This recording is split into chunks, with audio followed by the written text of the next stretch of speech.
All right, you guys, I am back. UFC 264 goes down this Saturday at the T-Mobile Arena in Las Vegas. And of course, it is headlined by Conor McGregor and Dustin Poirier, a massive trilogy fight you just can't miss. And this is Ryan's best bets. I'm going to go through the card. I'm going to tell you the fights that I feel like might have the best chance of helping you win a little bit of money here if you're going to throw in a DraftKings lineup or just bet straight up, and hopefully be able to give you guys a little bit of guidance going into the big weekend here, so you can win some money here on this fantastic event. All right, I'm going to start with my biggest lock of the night, and I hate saying this because I'm a New England guy. I'm rooting for Chris Mutino. I want him to win. I'm not a big fan of Sean O'Malley. I love his skill set inside of the cage, but the outside of the cage stuff I just don't really like. So I'm rooting for Mutino to win this fight here, but I just don't see any way that he's going to be able to go in there on short notice and implement a game plan to beat O'Malley. He's significantly taller. He's got a longer reach. He's got a lot of power. He's very precise. And let's face it, the UFC wants to see Sean O'Malley continue to progress. So to put him in against maybe a stylistically dangerous matchup on short notice doesn't make a whole lot of sense from a business standpoint. I feel like the only way Mutino would be able to win this fight would be able to, through his toughness, and make it into like a dirty fight on the fence or get on the ground. But I just don't feel like there's any way that he's going to be able to do that in this fight. I think O'Malley is going to be the better fighter regardless of where the fight goes. I don't expect us to get out of the first round. If it does, I think you'll finish him in the second. But O'Malley is a minus 950 favorite, so heavy favorite. That's my lock of the night. I don't see it going any other way. I'd be shocked if it does.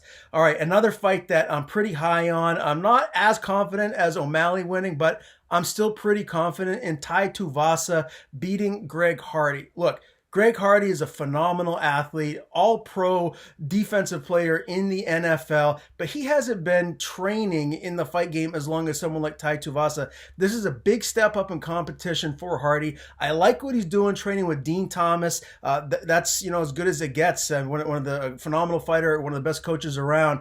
I just don't feel like when it comes right down to it, he's going to have enough of a skill set to match what Tuivasa brings come fight night. I mean, Ty's only lost to elite fighters, and I feel like he's going into this fight with a little bit of momentum. I think that he's going to get the win. He's minus 140 over Greg Hardy, so a small favorite, not big, but if you're having a DraftKings lineup, he's someone you can slide right in there and feel pretty good about. Now, a live dog. I got to give you a live dog every card, someone that, maybe the betting public doesn't expect to win, but maybe you can win some serious dough here betting on this guy. And if you're going to put a DraftKings lineup, you're going to have to pick some underdogs if you're going to fill your lineup out properly here. And that is Jerome Rivera. He's plus 270 facing Zalgas Amalgas, but his last fight, he was all the way up 2 weight classes at 145, losing to O'Day Osborne. No shame there. This is back at his natural weight class at 125 pounds. He's going to have a little bit of a size advantage, and I just feel like that reach, and someone that's lost 3 in a row who understands it's make it or break it, he has to come in and win this fight if he wants to remain inside the UFC.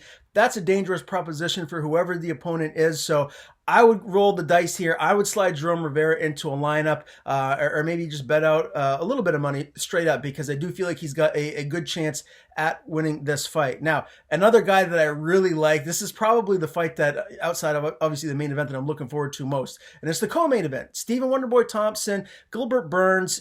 Burns and Thompson, it's kind of even money. They're pretty close. I feel like Stephen Wonderboy Thompson, what he brings to the table, it's just, how do you prepare for it? Gilbert Burns is phenomenal on the ground. He's a black belt in jiu-jitsu. He's one of the best out there. He's very well-rounded, but as Stephen Thompson says, fights start on the feet. And I just feel like this stylistic matchup for Stephen Wonderboy Thompson, I feel like it's going to go his way. I don't expect him to finish Burns because Burns is tough as they come, but I do expect him to win a decision here. I'm also a big fan of the natural-born killer, Carlos Condit. However, Father Time is undefeated. He gets all of us, and I just feel like Carlos Condit's prime years clearly are behind him. I don't know how much left he has in the tank. And Max Griffin, he's the young lion. He's hungry. This is a big fight. He wants to come in there and make a name for himself off of a legend in Carlos Condit. So this is an interesting matchup for me. You got Max Griffin. He's minus 200.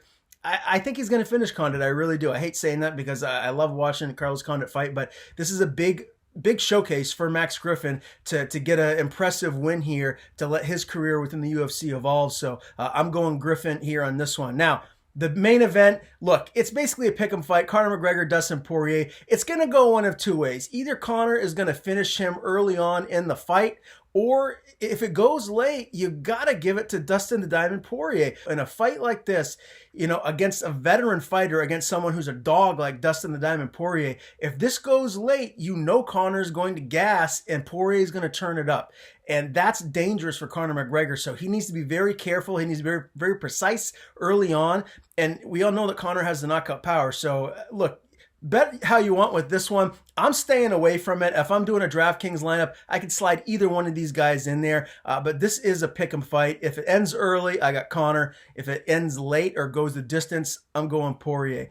So just to give you a quick rundown here of a DraftKings lineup that I put in, I got McGregor at 8,100, Duplessis at 8,200, O'Malley at 9,400, Pereira at 8,900, Rivera at 69, because you need to have a dog in there, and then Tuvasa at 84. So that fills out your $50,000 allotted lineup there for a DraftKings team. So hope you guys like what I had to say. Leave me your thoughts down below as to who you think is going to win and who your best picks are for this card. And please subscribe to the channel. See you guys next time.